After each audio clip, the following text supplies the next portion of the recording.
This is Democracy Now!, democracynow.org, The War and Peace Report. I'm Amy Goodman.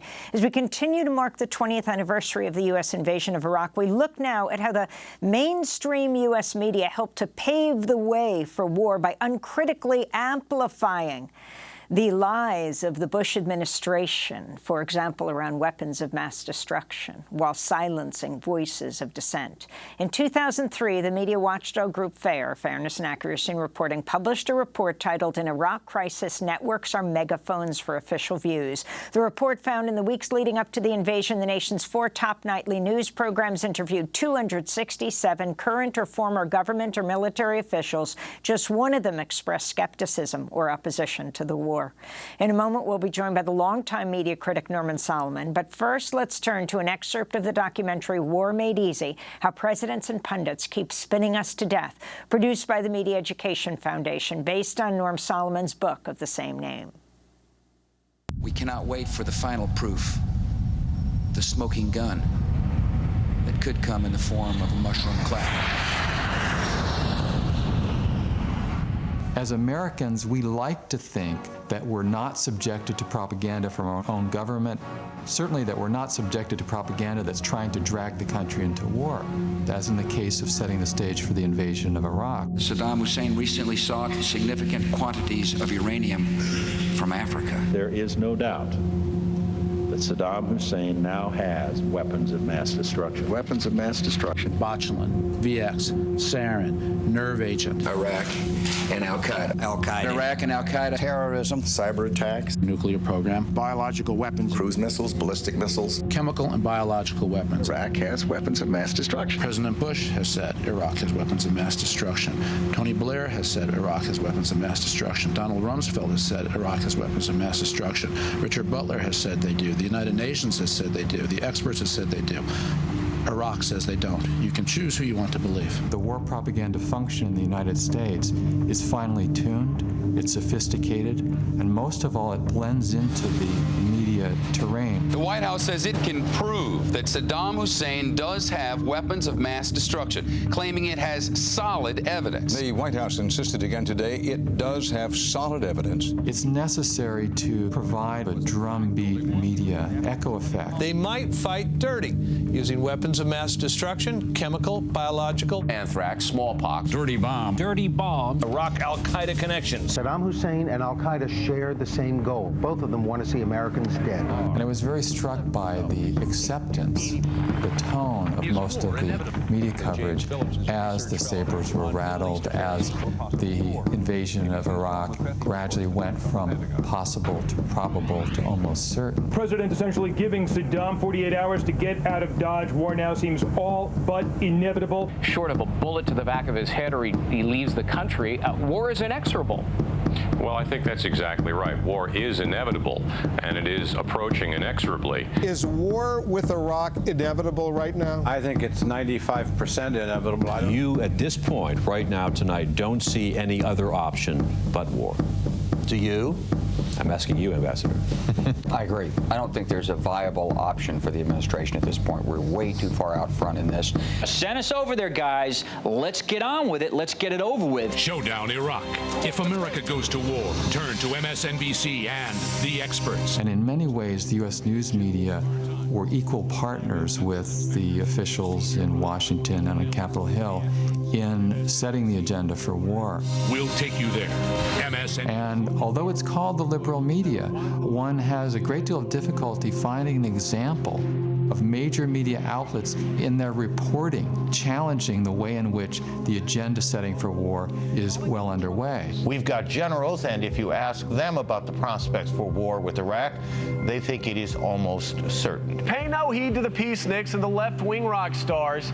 They've had their 15 minutes of fame. These people are essentially useless. They are reflexively opposed to war. It's a principled position, but it's the wrong position, and you can't take them seriously as a strategic voice. We expect every American to support our military, and if they can't do that, to shut up. And when that reporting is so much a hostage of official sources, that's when you have a problem. U.S. officials tell CNN. Bush officials says that analysts say. Pentagon officials tell us. According to U.S. intelligence, often we're encouraged to believe that officials are the ones who make news. U.S. officials say that U.S. officials here say these officials here at the White House tell us. They are the ones who should be consulted to understand the situation. I just pulled these two things out. I've laundered them so you can't really tell what I'm talking about because I don't want the Iraqis to know what I'm talking about.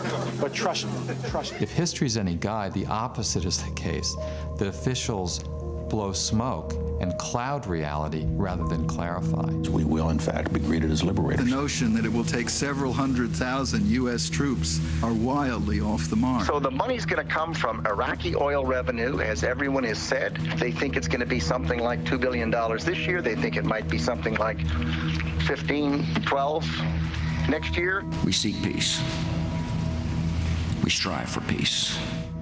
Those last words, George W. Bush, weeks before the U.S. invaded Iraq 20 years ago. An excerpt from the documentary War Made Easy, How Presidents and Pundits Keep Spinging Us to Death.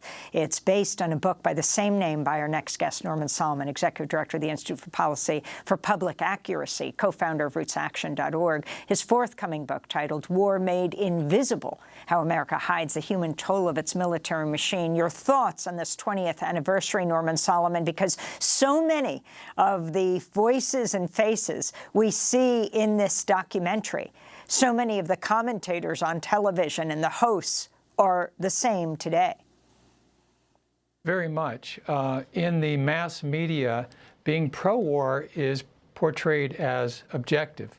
Being anti-war is portrayed as being biased.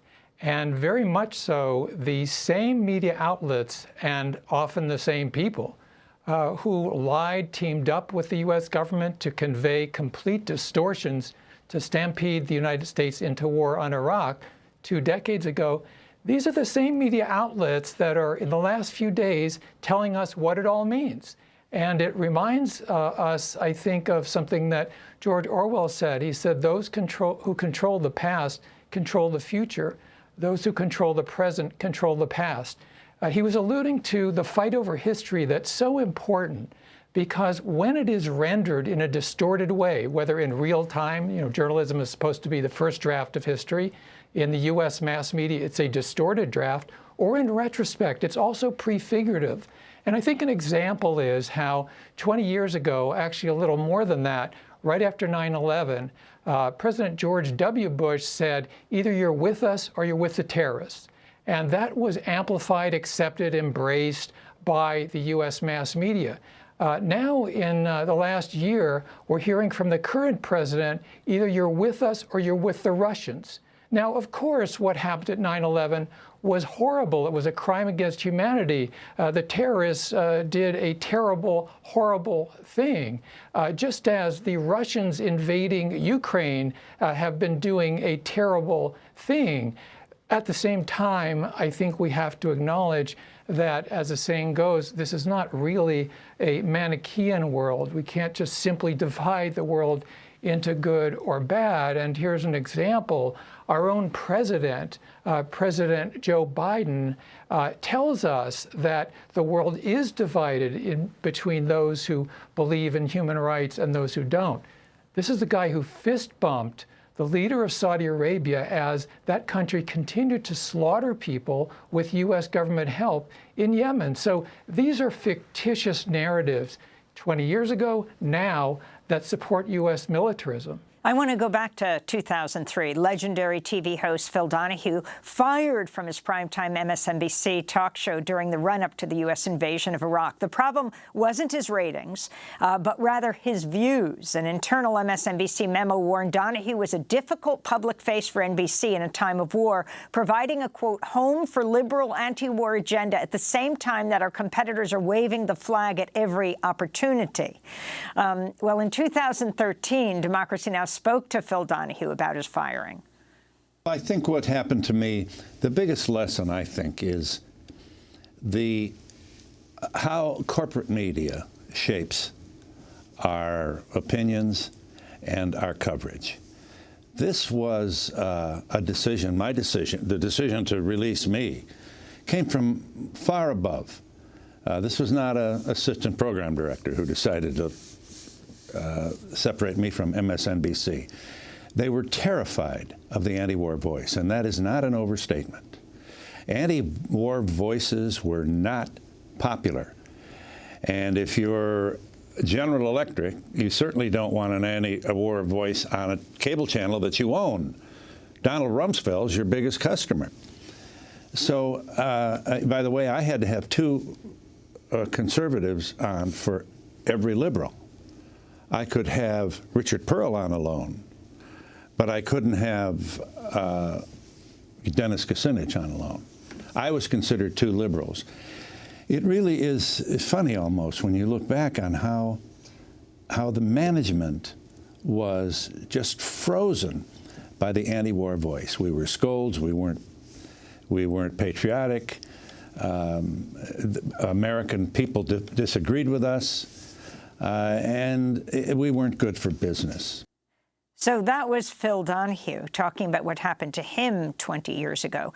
Norman Solomon, if you could take it from there and also talk about the double standard and how grief is covered. That's grief of those within the U.S. and U.S. allied countries versus the grief of everyone else.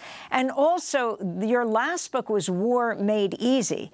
Your new book will be called War Made Invisible, How America Hides the Human Toll of Its Military Machine. Expand on that.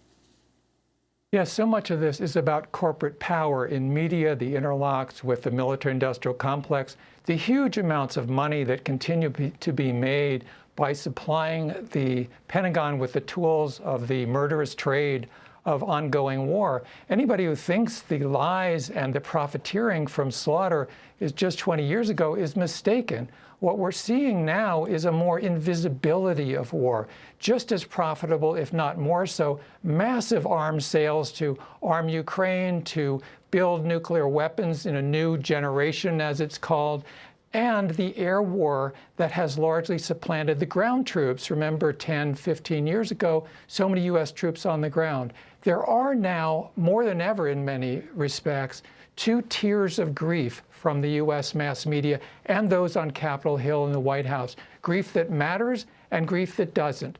The grief that matters is those of Americans who suffer, the designated allies, such as Ukraine, citizens. Well, of course, we should empathize and portray the suffering of everyone who endures war. War is a crime against humanity. But what we're not getting is that other tier of grief being conveyed. As a matter of fact, 20 years ago to today, the victims of U.S. war, financed by or bombs dropped on these people, they are virtually non-people in the U.S. mass media. You can scour for thousands of pages of the congressional record and not find any empathy, any connection in human terms. And so really, Amy, I think when we get down to what's really underneath so much of this is the tacit nationalism or explicit nationalism and racism and arrogance that says that some human beings really, really matter, which is correct, and other human beings really don't matter, especially if they're being slaughtered by U.S. weaponry that is so profitable. And finally, Norman Solomon, the coverage of the anti-war movement, bringing out the voices of those who are opposed to war, looking for a just peace. Yes, this is part of the mythology of mass media, that we live in this land of the free and home of the brave, and yet when push comes to shove, we only get from the corporate media glorification or even substantial coverage of anti-war protesters when they're in Moscow. And we should support the anti-war protesters in Moscow. We should also support and publicize and really convey to the American people the messaging of anti-war protesters and a deep reservoir of anti-war belief in this country.